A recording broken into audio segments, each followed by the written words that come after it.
Hello, everyone. The US decides to join Russia in lying and whining.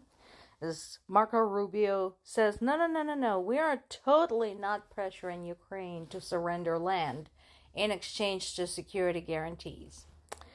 Considering our data on Marco Rubio and this administration's foreign policy, I tend to believe Ukraine.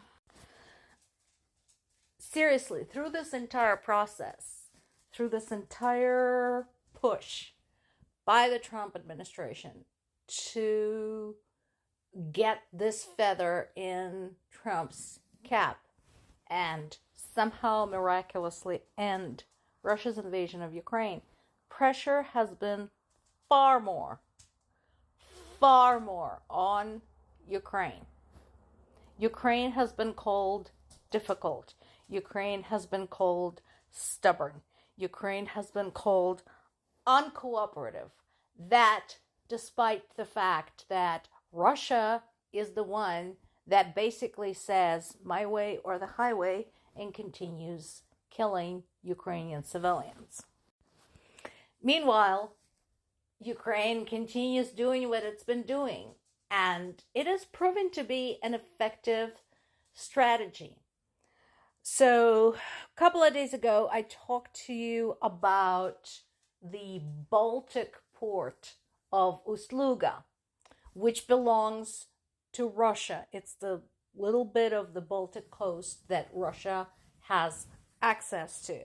Well, we are seeing more and more photographs from that location, and some of the bloggers and content creators are saying that Ust-Luga is beginning to look like an entrance to hell.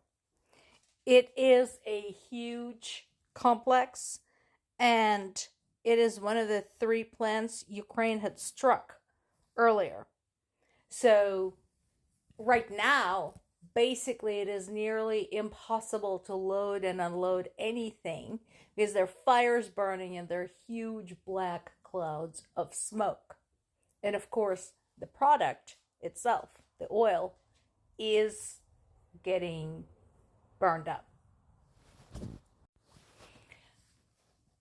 In the ongoing process of fighting corruption, fighting accusations, and so on, Ukraine had invited a third party to ensure that whatever is shipped from the US actually gets to Ukraine and actually gets allocated where it's supposed to. And again, I've said this many times.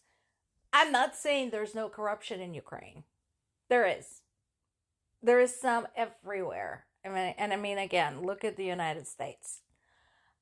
But following the requirements for joining the European Union, Ukraine has been working on it, despite the fact that they're fighting a war for the survival of the country.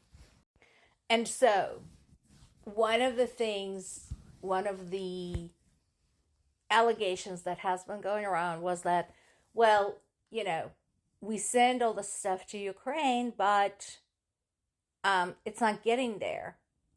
Ukrainian generals are just selling it off on the black market. And Ukraine said, okay, send somebody to check. Finland has been a Ukrainian ally, and it has no great love for Russia. So they were saying, okay, we're going to oversee, we're going to be an observer. Meanwhile, who is overseeing all of those American, German, French, and British and Japanese parts that are somehow ending up in Russian and Iranian drones? Because I want to know.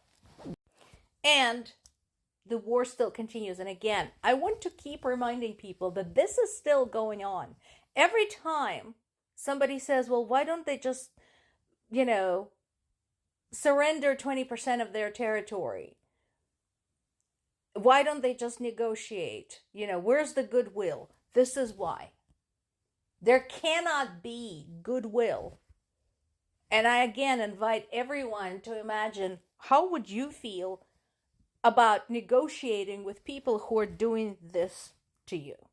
So there have been massive drone strikes multiple nights in a row at this point, and one of the targets was a maternity hospital in Odessa. 252 drones have been shot down. 21, unfortunately, got through. Odessa was hit the hardest in this latest round of attacks. The emergency services continue to search through the ruins, through the rubble. We have 2 people who are confirmed dead and at least 11 injured, including a child. Again, what military targets were Russians pursuing in targeting a maternity hospital? Plus residential areas, again, businesses. The port I can kind of understand. Okay, that could be considered a valid military target. But what about the maternity hospitals? What about the apartment buildings? And yes, I agree with Zelensky here. This is proof. This should be plenty of proof that Russia is not interested in peace. Why is Russia getting privileges? Why is there an easing of sanctions, considering Russia hasn't done a damn thing?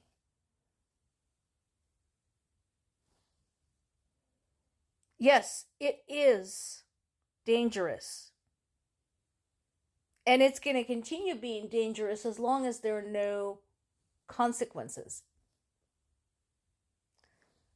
In addition to those heavy, deadly strikes on Odessa, Zelensky's own hometown, Kryvyi Rih, has been hit. Poltava has been hit. My native Zaporizhia region has been hit. 760 strikes, killed 1, injured 2 people. I'll be calling my parents tomorrow to find out if it's anyone we know. In addition, dozens of homes have been damaged. And again, remember, every apartment building destroyed, every apartment building damaged equals people who are now homeless. And where are they going to go? There is nowhere to evacuate people to in Ukraine because, as I said many times before, nowhere is safe. Once again, Donetsk got pounded, Kherson region got pounded, Sumy region got pounded, with both people killed and wounded. Tell me again, how many babies, mothers,